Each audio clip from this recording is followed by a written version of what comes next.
This ain't just a channel, this is BBTV. Sometimes the music, it doesn't come from momentum. Sometimes it comes from stillness you didn't ask for. Tonight's Jukebox Journey isn't about a genre or charts. It's about what happens when a young artist is forced to stop moving physically, creatively, and has to decide what gets built in the quiet. This is the story of Forrest Frank. He's a young'un, I know, but it's an incredible story if you ask me. A broken back, a season of faith, and how that pause led to a song called Lemonade. Yeah, it's fitting. Let's talk about the moment everything changed. A boss be rising, BBTV's igniting. Turn the volume up, yeah, the whole world's invited. From the gravel road to the neon dream, she built an empire out of broken wings. Boss be rising, sky ain't even the ceiling. When she hits go live, everybody feels it.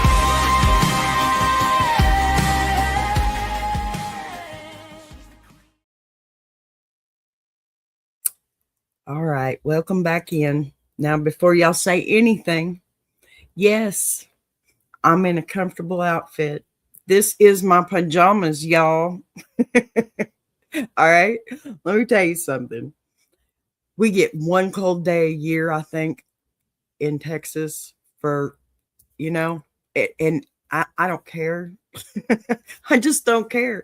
I am warm, I'm comfortable. And yes, this thing has feet. I have pajamas with feet on. And guess what? The back zips up too. Amen. Well, hello there. Who I got here? Hi, Chris. Good to see you. Thanks for being here.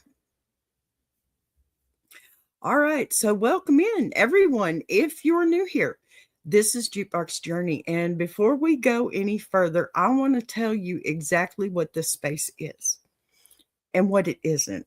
Okay. This isn't a genre show. It's not a chart rundown, and it's not about nostalgia for nostalgia's sake. Here on Jukebox Journey, hi, it's Rosie. Good to meet you. Happy to have you. Welcome in. Please shout out. You got it. Definitely, Rosie. There you go, honey. Y'all get in there, find Rosie, get over there and check it out. I take care of the elderly caregiver 20 years supporting residents with Alzheimer's. Thank you, Chris. Thank you so much for that. I appreciate you. You are very welcome. It's Rosie. Ah, thank you. That's very sweet for you to say. Okay, so here on Jukebox Journey, we follow people, okay, not playlists. And we look at real human connections behind the music, who crossed paths with who and how they met, what shifted because of that meeting, and what came after. Sometimes that connection is collaboration, sometimes it's conflict. And you know what? Sometimes it's family and faith, or injury and loss, or a moment that forces everything to slow down, whether you're ready or not. We don't do discographies here, really. Okay. We don't do group artists because they sound alike. And we definitely don't rush past the hard parts to get to the highlight reel. This show exists because music doesn't come from just nowhere. It comes from lived life. And, when you understand the relationships behind a song, the pressure, the pause, the belief, pardon me. My granddaughter's here. I hear her hollering. So it stays longer, right? Tonight's journey is one of those stories. It centers on Forrest Frank and a season where movement stopped physically and creatively, and stillness kind of took over. A season, shaped by faith and family and recovery. And out of that stillness came work that carries gratitude instead of bitterness, reflection instead of noise. And one of the outcomes of that season is a song called Lemonade. Now, if you've watched any of our shows, especially our Ladies Diary, I have the most special co-host, Miss Davina Lyons, Mama Lyons. She stepped into this, and the first thing she talked about was lemonade. And this one had me thinking about her today. Love this woman. And lemonade it's amazing. Just the concept. It doesn't have to be just the song. It doesn't have to be because Mama Lion said it. It is the concept. You have to find the good in the bad. Otherwise, it's going to drive you nuts, right? So we're going to talk about why that song matters, not as a trend, but as a reflection of what happens when someone chooses to build, thank you. Bye, it's Rosie. I got you shouted out, honey. But before we break that down, though, I really want to anchor tonight in something that reminds us why these stories matter in the first place. Because music doesn't just change an artist, okay? It changes listeners. And sometimes the most honest perspective comes from someone who lived long enough to recognize faith, gratitude, and growth when they see it. Pardon me, I have to have a drink here. You'll have to forgive me. I'm still recovering from losing my voice and everything. It's also that season in Texas. We have 2 springs instead of a spring and a fall. So, now, before we go any further, I want to ground this in something real, because when music carries faith and recovery and gratitude, it doesn't just land on playlists. It lands in people's lives, especially people who've lived long enough to know what it means to lose momentum, rebuild trust, and find, how old am I respectfully? I am 54 years old. Thanks for asking. So, rebuild trust, find people you didn't expect. We got a letter from a woman who's close to my age, very close. In fact, I think she is my age. She didn't write this as a super fan, okay? She wrote it as someone who has walked through life, watched younger generations struggle, and felt genuinely thankful that someone she admires made it through the hard part. So I'm going to let y'all hear this letter real quick. I'm 54 years old, and I don't usually write letters like this. I've lived long enough to know better than to put people on pedestals. But I also know when something good deserves to be acknowledged. I started listening to Forrest Frank's music during a season when I was trying to reconnect with my faith.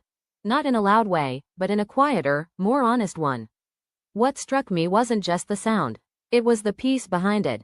When I learned about his accident, about him breaking his back, my first thought wasn't about music at all. It was relief that he survived. Relief that his family didn't lose him. Relief that his life didn't stop where it could have. As a woman who's raised kids, watched friends bury loved ones, and prayed more times than I can count, that mattered to me. Seeing him continue to create after that, grounded in faith, supported by family, and not pretending the pain didn't happen, changed how I look at my own walk. It reminded me that healing doesn't always come with noise. Sometimes it comes with gratitude. His music helped me slow down. It helped me listen, and in a world that moves too fast, that's a gift. I'm thankful he's still here. I'm thankful he's still creating. And I'm thankful for the reminder that faith, when it's lived and not performed, can ripple outward in ways we never see. With respect and gratitude, a listener who's been around long enough to know.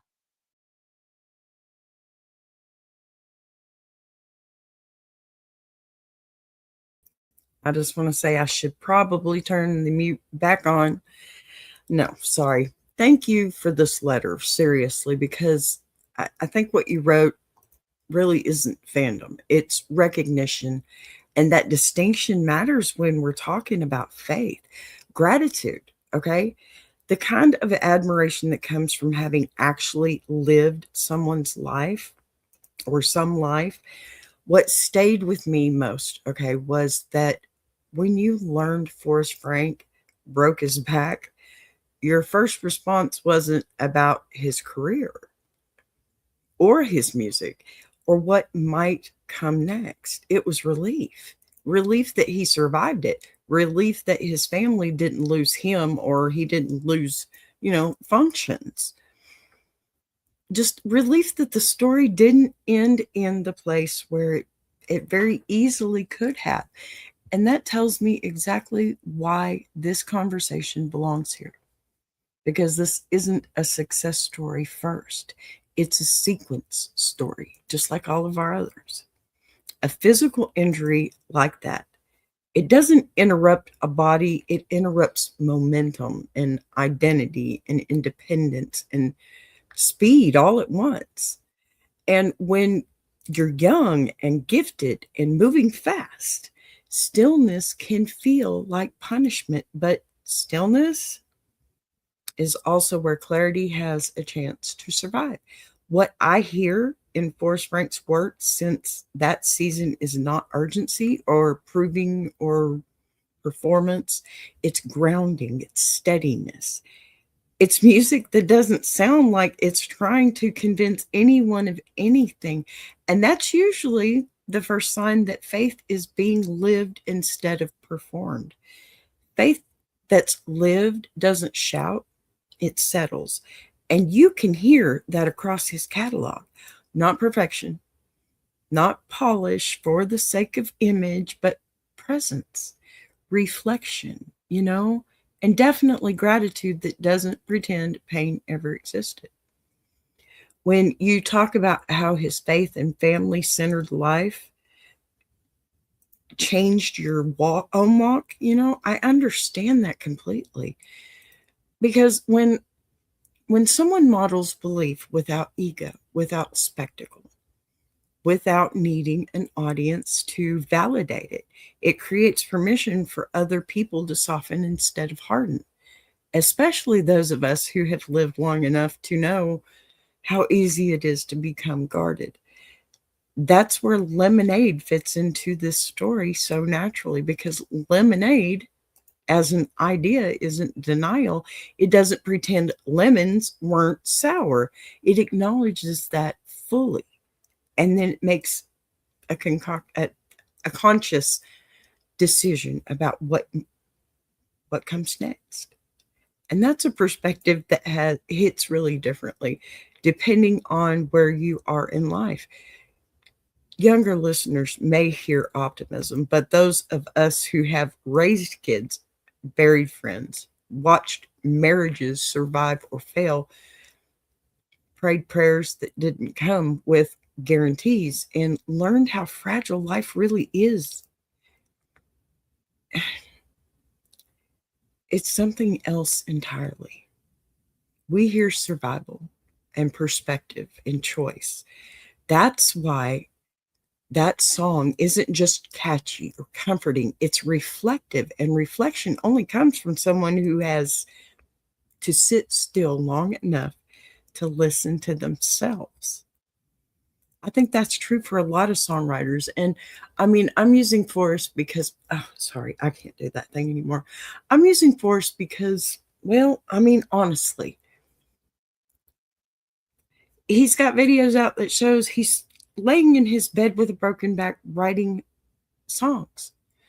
And it's not the fame that it seems like he's going after to me.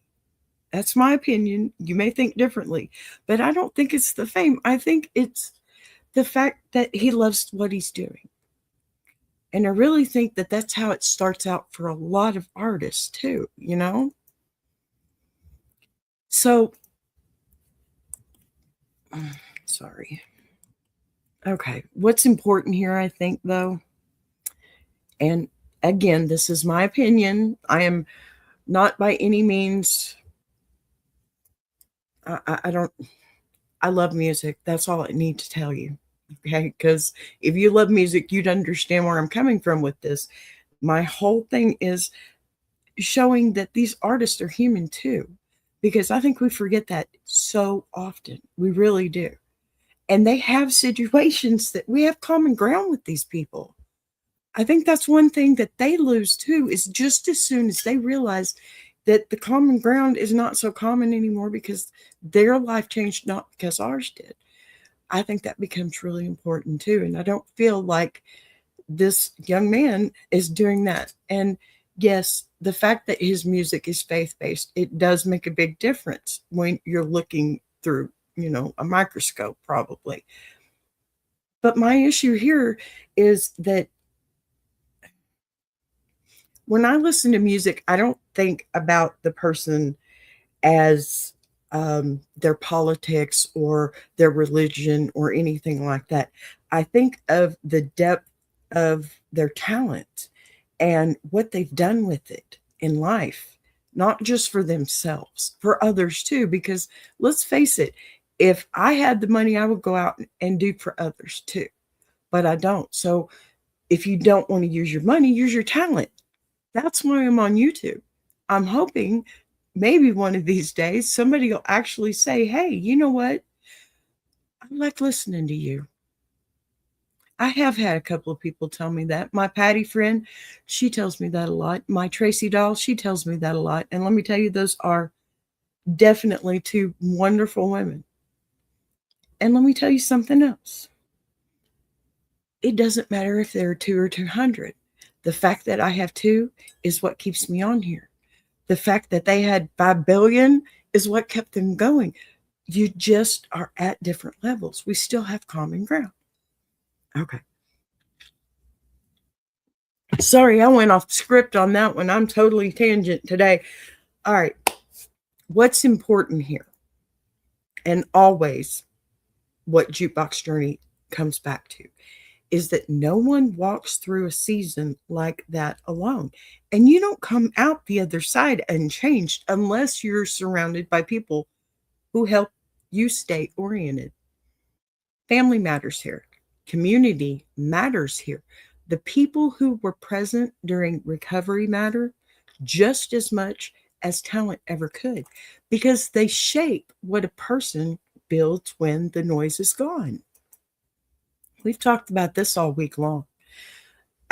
And Askaby as well. I have a noon show. Pardon me. I keep forgetting to promo myself, but VB does that later. Here's my point. When an artist emerges from a season of injury or fear and forced stillness, still choosing humility, still choosing faith and gratitude, that it isn't a branding decision. It's formation. You can't fake that, and you can't rush it either. It shows up in how someone speaks, how they write, and how they carry themselves when the spotlight isn't demanding anything. You said his music helped you slow down. I'm going to be honest here. I will say the same thing. I will.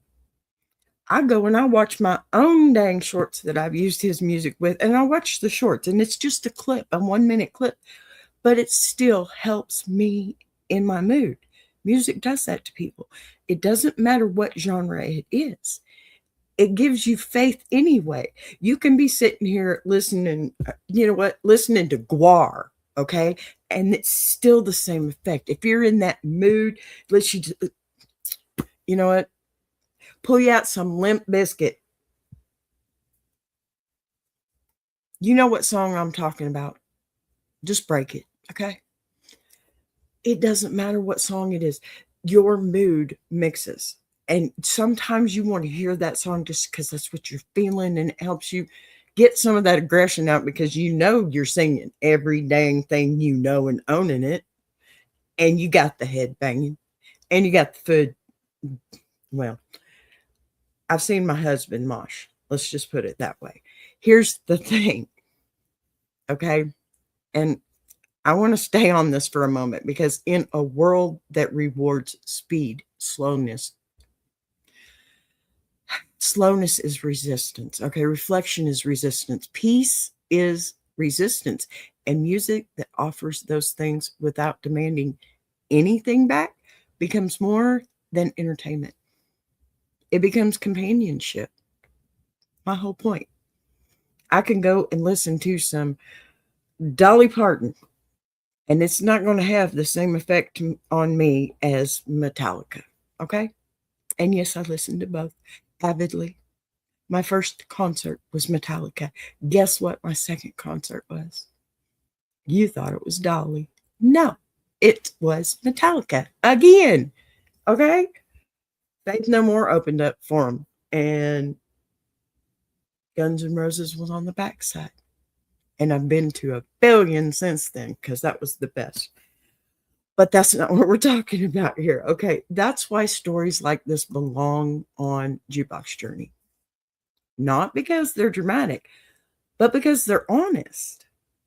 Because they show us how belief shows up after the headlines fade, after the injury, after the fear, after the prayers. And that didn't come with certainty.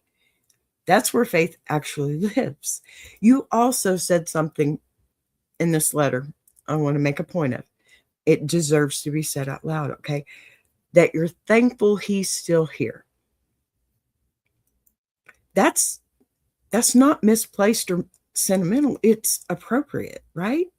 Because we don't talk enough about being grateful not just for what an artist creates, but for the fact that they survived long enough to keep creating at all. Life is fragile, bodies are fragile, and none of this is guaranteed. And when someone comes back from a place where the story could have ended and chooses to build instead of retreat, that deserves respect. Think about our football players, okay? Think about that. Every single time we're watching a game and somebody gets injured, you're going to flip your wig because, oh my God, that's my team. Oh my God, that's my quarterback. That's my running back. No, see, you get it. Okay. What I see in Forrest Frank's work is not someone trying to lead or persuade, but someone walking his own path openly and imperfectly. Absolutely. And people recognizing themselves in it. And that's influence without force, testimony without performance. And just, I should probably say this, and I'm sorry I haven't yet. Waiting a little further in on this before with riffing for some reason. I'm trying to practice so I don't have to have so much script. But here's the thing, too. Okay. Forrest Frank, for those of you who do not know it, has videos on his YouTube, on his TikTok, all that stuff of him on a skateboard, landing and breaking his back. Now, he was still moving. It did not paralyze him, but it doesn't matter. In the back, it can be a teeny tiny chip and still paralyze you. We know this already, right? We know this. Hi, Kyle. Good to see you. Thanks for coming. So when you say faith changed your life, I don't hear exaggeration. I hear reflection, because faith that is lived quietly tends to ripple outward in ways the person living it may never see. And maybe that's the most powerful part of this story. Not the song, not the platform, not even the moment, but the reminder that healing is possible, gratitude can coexist with pain, and that faith doesn't have to be loud to be real. And that sometimes is the greatest gift an artist gives. Isn't a hit record, okay? But proof that after everything stops, something honest, pardon me, I need to enunciate, can still be built. And that is worth honoring, at least to me. Okay. So I do have a good story here. Quite a bit to talk about, Mr. Frank. Let me get this going here. One moment. I don't know why it's taking me any longer. Okay, here we go. Now, before the injury, before the pause, before faith became something people could point to from outside, there was momentum. And momentum has a way of convincing a person that movement equals purpose, especially when youth, talent, opportunity, and affirmation arrive at the same time. Because when things are moving quickly and doors are opening, speed itself can start to feel like confirmation. In that season, what stands out isn't just the music behind or being made, but the pace of life surrounding it, the sense that everything is unfolding forward without interruption, and that forward motion can be intoxicating. But not because it's wrong, but because it's easy. When you're moving fast, you don't have to sit with uncertainty. And when you're producing constantly, you don't have to listen too closely to the quieter questions that tend to wait until the noise dies down. You know what? That's true for YouTube too. I know my creators know what I'm talking about here. So, identity begins to braid itself together with output. Productivity starts to feel like proof, and faith, when it's present, it often lives alongside the work rather than underneath it. Not because it isn't sincere, too many S's in that one, sorry, but because it hasn't yet been tested by stillness. That's not a flow or a flaw unique to any one person either. It's a pattern. It shows up again and again when life is generous with momentum. In those early stretches, relationships still matter. Family, collaborators, community, but they often operate in the background, providing support while the spotlight stays fixed on what's being built and quickly isn't happening. So, what's important to understand about the part of the story, this particular part of the story, is not that nothing was broken yet. Okay, there was no public crisis, no collapse, no moment where anyone could point and say, "This is where it all went wrong." There was simply a young artist living inside forward motion, doing what young artists do when the road is open and the future feels expansive. And that's what makes this season essential to the story, because without acknowledging the speed that came before, it's impossible to understand the depth of what came after. Momentum feels like security until it disappears, and continuity feels like it feels guaranteed until it isn't. Most people don't realize how much they rely on movement until they're forced to stop. It's pretty cut and dried in that situation there. It's absolutely being forced to stop. But in a culture that rewards acceleration, stillness can feel like stagnation. And slowing down can feel like losing ground. But before the break, slowing down wasn't part of the equation at all. Life was happening at a pace that didn't demand reflection, and reflection tends to wait patiently until it's unavoidable. Faith is the season in this season isn't absent though, okay, but it's quiet. It's often unexamined, woven into daily life without being, I don't know, interrogated, because there hasn't been a reason to ask what holds when everything else is stripped away.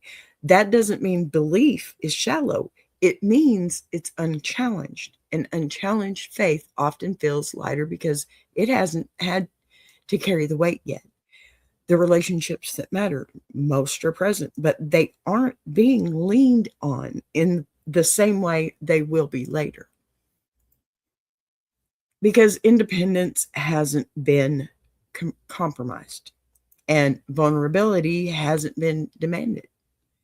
When people look back on stories like this, there's a temptation to rush through this part, to treat it as a prologue or a setup rather than a chapter. But this is where the contrast is built. You can't understand grounding without flight, and you can't understand formation without first acknowledging the freedom that came before it. Momentum creates confidence, and confidence can be healthy, but it can also quietly teach a person that tomorrow will look like today. And that assumption goes unchallenged until something interrupts it.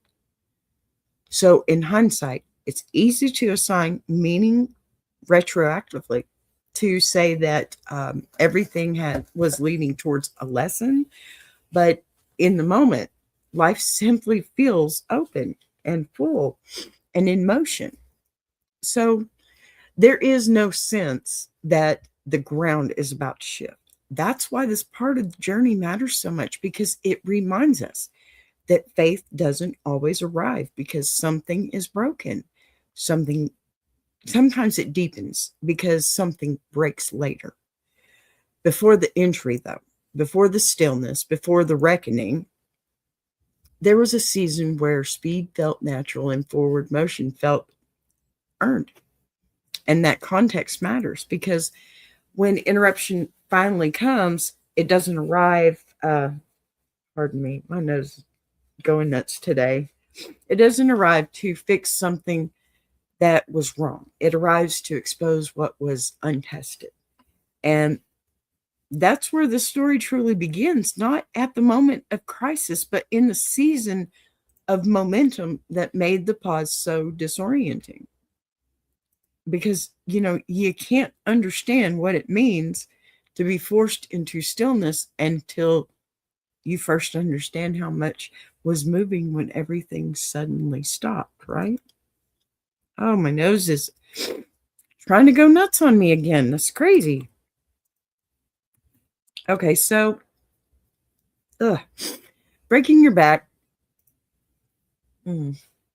it's not a metaphor, and it's not poetic, and it doesn't care who you are, what you were building, or even how fast life was moving before it happened. Because an injury like that doesn't arrive as a lesson. It arrives as a full stop. And when that kind of stop comes, it doesn't just interrupt a body. It interrupts identity and momentum and independence and certainty all at once. And a few more ands in there, I'm sure. What was once automatic becomes fragile. What was once assumed becomes conditional. And suddenly the future is no longer something you chase, but something you wait for. What is one of the hardest transitions a driven person can make? Stillness that's chosen feels different than stillness that's forced. And this was forced, which means it came with fear and vulnerability and a kind of humility that no amount of preparation can soften.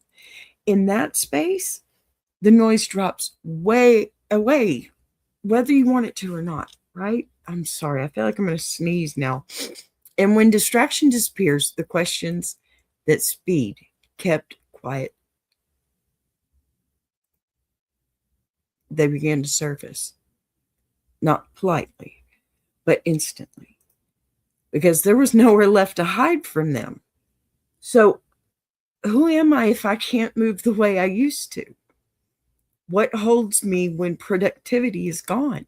What remains when applause and output and forward motion are just stripped away? These aren't abstract questions when you're recovering from a serious injury like breaking your back. They become daily comparisons or companions too. Sitting beside you constantly in the quiet moments when the body is healing, slowly, and the mind is adjusting even more slowly. Recovery is not glamorous, and it doesn't reward optimism the way that people think it does. It rewards patience, repetition, endurance, and surrender. And surrender is especially difficult for someone whose life has been shaped by momentum. In this season, faith stops being something you carry publicly and becomes something you lean on privately. When language or without language, it's because belief in moments like this isn't about declaration, it's about survival. Family takes on different roles, not as background support, but as daily presence, caretaking, reassurance, and grounding and dependence changes the shape of relationships in ways that independence never does. You listen differently when you need help. You receive differently when you have no leverage. And you begin to understand who stays close when there's nothing to offer in return. This is where faith is either reduced to theory or deepened into practice, because there are no external rewards for belief in recovery. No visible milestones that impress anyone else, no audience to affirm.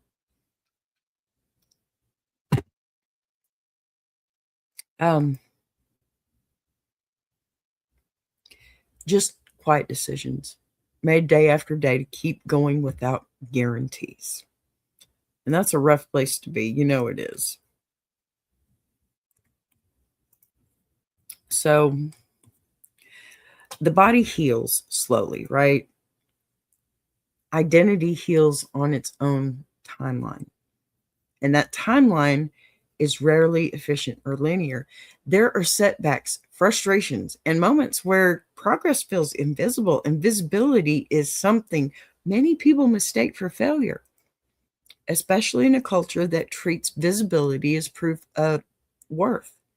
But invisibility is also where formation happens, because when no one is watching, the only thing shaping you is what you choose to carry.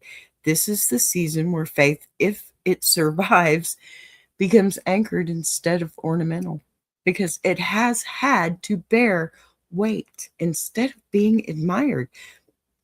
It's also the season where gratitude begins to change shape, not as a reaction to success, but as a response to survival. And those are two very, very different things.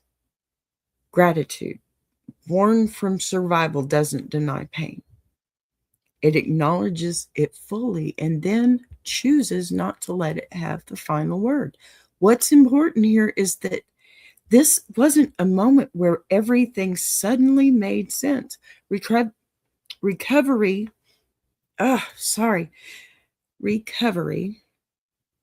doesn't offer clarity on demand. Instead, it offers space.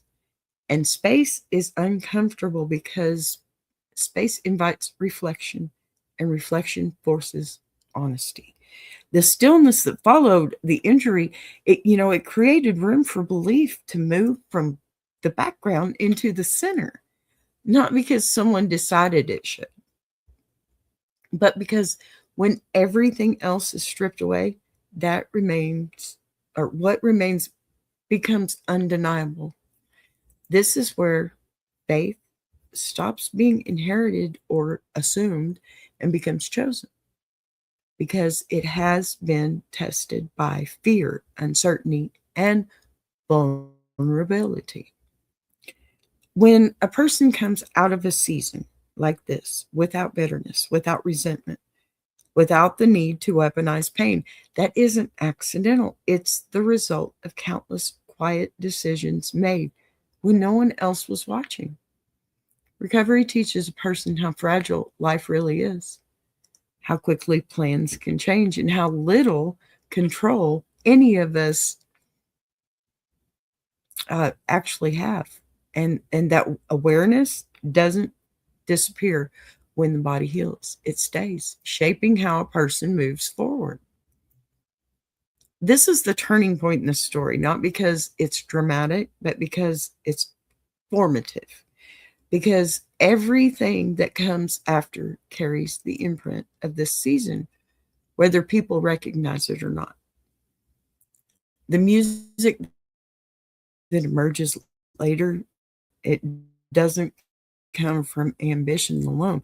It comes from having sat still long enough to listen, from having been humbled without being destroyed. And you know what? From having learned that faith is not proven by what you say when things are going well, but by what you cling to when nothing is certain. And when people walk through this kind of reckoning and come out with gratitude instead of anger, grounding instead of ego, and presence instead of performance, it tells you that something real has taken root here, something that will shape not just what they create next, but how they carry themselves long after the injury fades and, the memory, it just fades from your memory. This is the part of the journey where everything slows down enough for truth to surface.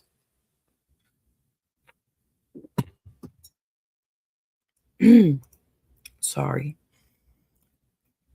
It's also where belief stops being theoretical and becomes lived, and where the foundation for everything that follows is quietly laid, not through spectacle, not through endurance, patience, and the decision to keep trusting even when the outcome is unknown. All right, y'all. Pardon me, just grabbing my problem solver. Go lay down and leave me alone. Don't you dare bark. Now, I'm going to take a little break, give me some more tea, and fix this voice up a little bit. Y'all listen to this really cool song. I wrote it. It's about me. Thanks.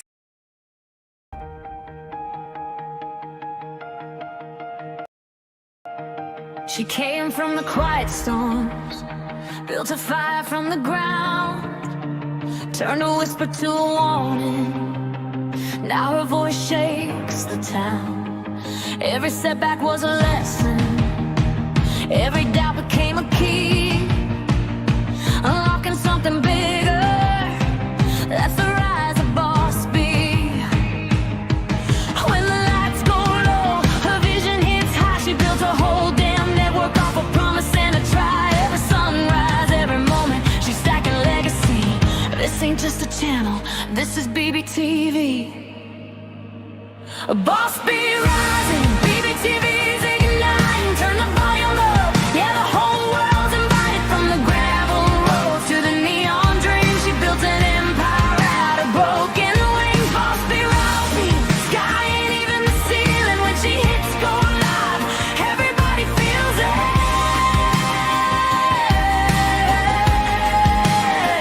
She's the queen of the comeback, the storm in the stream, crafting stories out of heartbeats, making visions out of dreams. Got thunder in the hustle, got a voice that cuts clean. Every mic she touches turns the power unseen.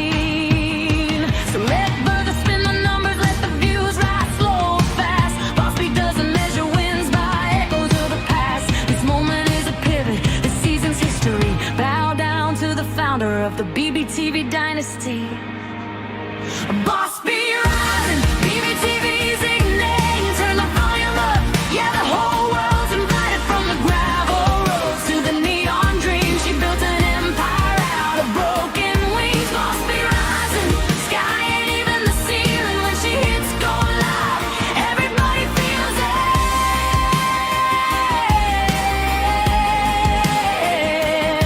She's got fire in the head, it's got truth in the frame, got a heart that won't retire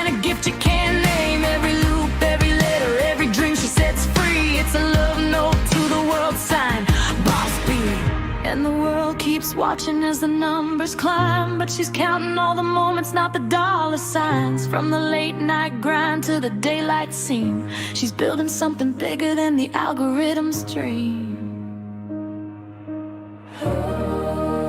Boss be rising, BBTV shining, her story's rewriting, a legacy in real time.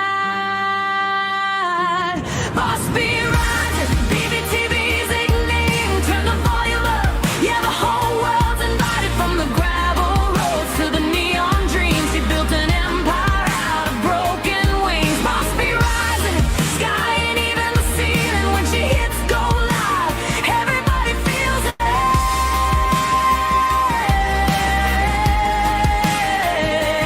BBTV, where the stories breathe. BBTV, where the dreamers believe. Boss be rising, watch her take her place. This is BBTV, this is her grace.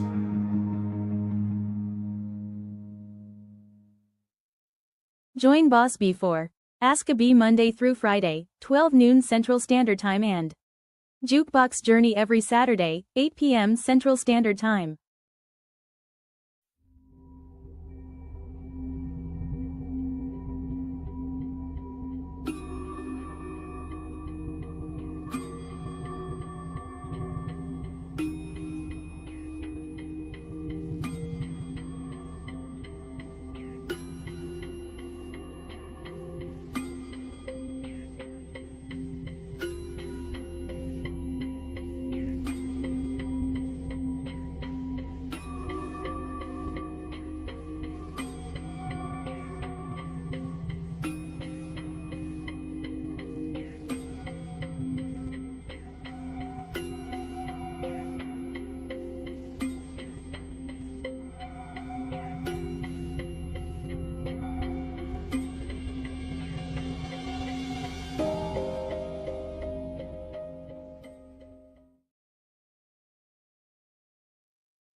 So when movement slowly returns and the body begins to heal, the world expects momentum to pick back up as if nothing happened. But the truth is that after a season of forced stillness, speed doesn't feel like the same anymore, you know? And because once you've had your independence interrupted, you carry that knowledge forward whether you want to or not. Recovery doesn't reset a person to who they were before the break. It reshapes how they move afterwards. And that's where this part of the story becomes less about injury and more about relationship. So relationship with faith and with family, with work, and, with the meaning attached to creating at all. What's different here is not just that music resumes, but that it resumes from a different center of gravity. One that's been recalibrated by vulnerability and dependence. Now, when someone has had to rely on others physically and emotionally and spiritually, it changes how they listen and how they collaborate and how they approach the act of making something public again. In this phase, family isn't just support, it's context. And community isn't just encouragement, it's accountability. And you know what? Faith isn't a companion to work. Companion to the work. It's the framework beneath it. This is where songs stop sounding like momentum and start sounding like reflection. Not because ambition disappears, but because ambition has been reordered. The need to rush is replaced by the need to be rooted. Pardon me. I'm thinking about my computer needing rebooting, apparently. But rootedness, it changes everything about how art is formed. When you've spent time in recovery, silence becomes familiar instead of threatening. And that that familiarity, it carries into the creative process. Writing doesn't come from urgency, not anymore.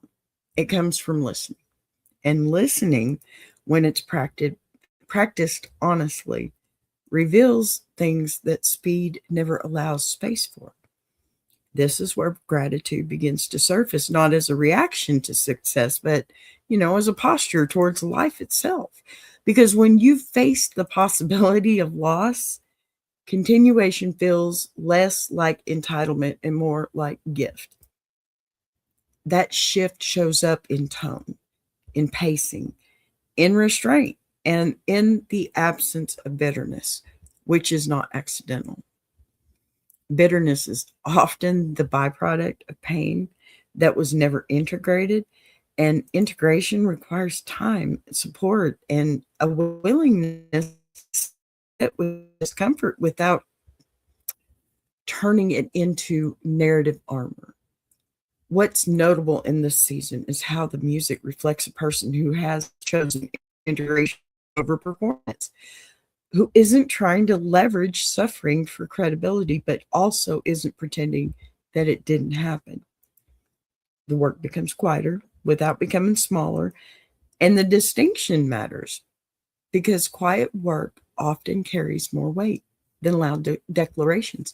This is also where relationships outside of the spotlight become more visible in their influence, because when a person rebuilds slowly, the people who walk alongside them, they leave fingerprints on what gets made.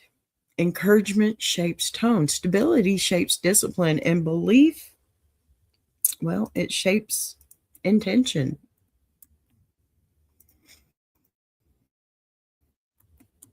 Um, Intention, it shapes outcome. This is not a solitary comeback story. It's a communal one. Even if the community doesn't always see itself reflected in the final product. The decision to return to creating is not driven by pressure here, but by alignment. Alignment between belief and behavior, between message and method. That's why the music doesn't sound like it's chasing relevance. It sounds like it's honoring continuity and honoring the fact that life kept going even when everything else stopped. In this phase, faith becomes visible not because it's announced, but because it's consistent. And consistency is often the clearest evidence of transformation. The absence of spectacle, it's not a lack of conviction. It's a sign that conviction no longer needs to prove itself. When you listen closely, what you hear is not triumph, but steadiness. And steadiness is something that can only be learned through instability. This is also where trust deepens. Trust in the process and trust in the timing. Trust that the work doesn't have to arrive fully formed, to be honest. Creation becomes less about outcome and more about obedience to what really feels true in the moment. And that kind of obedience, I don't know, to me, that produces work that resonates across age and experience, because it's not asking anything of the listener except presence. That's why this phase connects to everybody so deeply, with people who have lived long enough to recognize the value of restraint, who understand that not every season needs to be loud to be meaningful. The rebuild isn't flashy and it isn't immediate, but it's durable because it's built on that foundations that were tested under pressure. When an artist emerges from recovery and chooses to create from gratitude instead of grievance, from belief instead of bravado, and from community instead of isolation, the work carries a different kind of authority. Not the authority of success either, but the authority of survival. And that authority doesn't announce itself. It reveals itself slowly through consistency, through tone, through the absence of pretense. This is the season where music becomes less about proving worth and more about expressing alignment. And alignment is something listeners feel even if they can't articulate it. The rebuild doesn't erase what came before, but it reframes it and places momentum in its proper place and replacing speed with intention. And it's from this recalibrated place that songs begin to emerge, not as declarations, but as reflections, carrying the imprint of everything that happened when the noise fell away. The only thing left was belief and patience and the decision to keep building quietly. This is where the work starts to sound like someone who knows what that continuation is not guaranteed, that faith is not ornamental, and that gratitude is definitely not performative. And those qualities don't just shape music, they shape how a person moves forward long after the injury is no longer visible.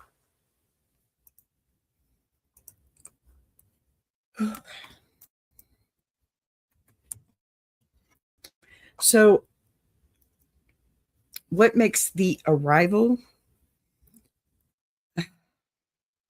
of lemonade? Okay, it mattered. Let me start that again. What makes the arrival of lemonade it mattered? It isn't that it exists, okay? It's that it sounds like the natural conclusion of a long internal conversation. Rather, internal conversation rather than a reaction to pain. Because by the time this song appears, the story is no longer about recovery alone. It's more about what someone chooses to carry forward once recovery is possible. When people hear lemonade, they often talk about positivity and perspective or optimism. But that framing only scratches the surface because optimism can be performative, while perspective is earned. And this song carries the weight of someone who understands the difference.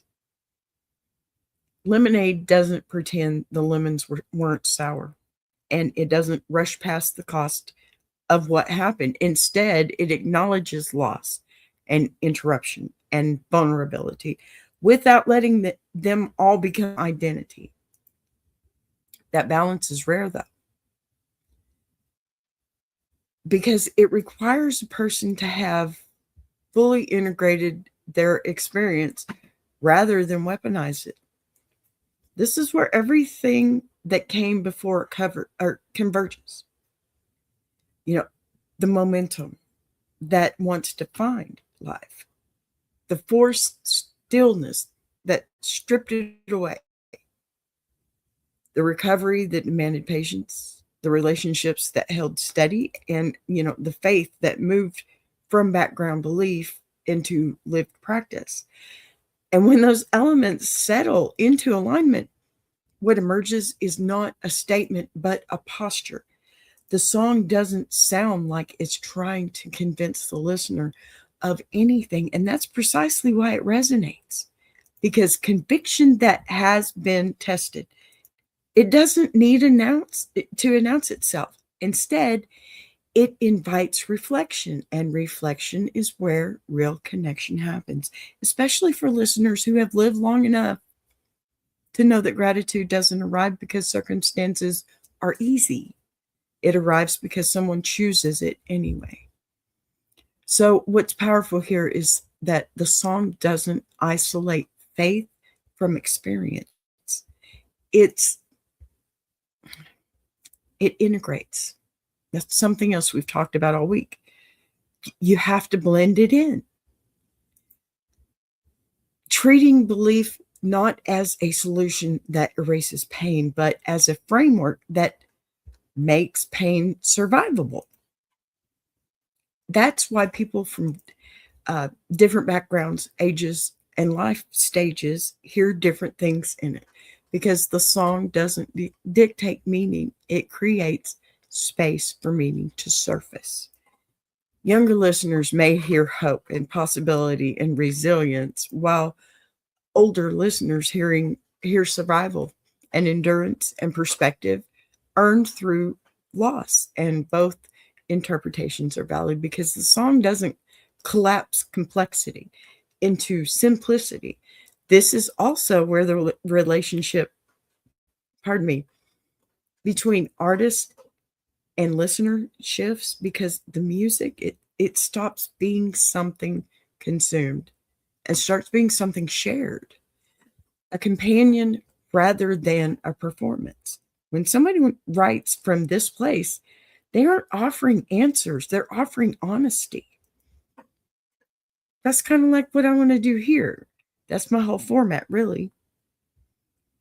But because honesty tends to travel farther than certainty. The reason Lemonade feels like a culmination rather than a pivot is because it doesn't abandon what came before it.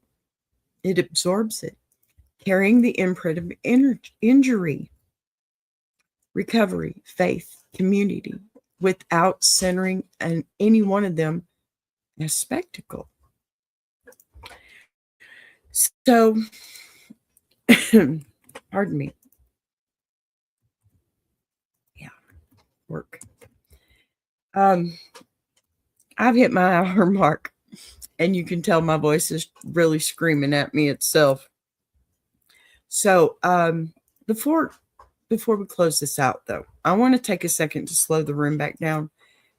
Tonight wasn't about a catalog or a genre, okay? It was about a moment, about what gets built when life forces stillness, and how faith, family, and gratitude can reshape the work that came after, okay? That's what Jukebox Journey is always here to do. Follow the human thread and let the music sit where it belongs. As we wrap up, I do want to let you know what's coming up next around here. Sorry, VB will be back with updates and loops you can let run while you go about your day. And if you're looking for conversation or connection and support from other creators, make sure you check out Tuber Chat, and especially our wonderful team, the Iron Sharpening Iron Universe. It's one of those spaces, both of them are where questions are welcome and nobody has to pretend that they've got it all figured out. I'm going to rest this voice now. Apparently, I'm a little misread today, but I appreciate you. A horse. Yes, I'm that old. But I appreciate you being here, listening, and sharing this space with me. It's this journey. If this journey resonates, let it sit with you. We'll pick it back up next time. Take care of yourselves, and I'll see you soon. Right now, I'm going to do a little promoing, and then I'm out of here. Thanks, guys. Love y'all. Been a wonderful evening. I appreciate you. Before we roll on, I want to take a second to shout out Tuber Chat, because once again they showed up and held space the way real community does.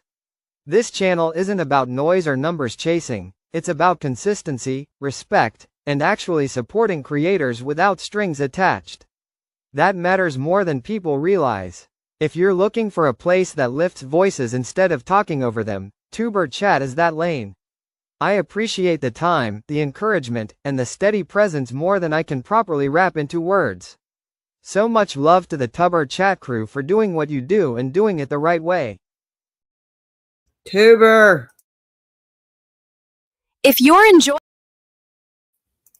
enjoying this show, subscribing is the easiest way to support what's being built here on BBTV.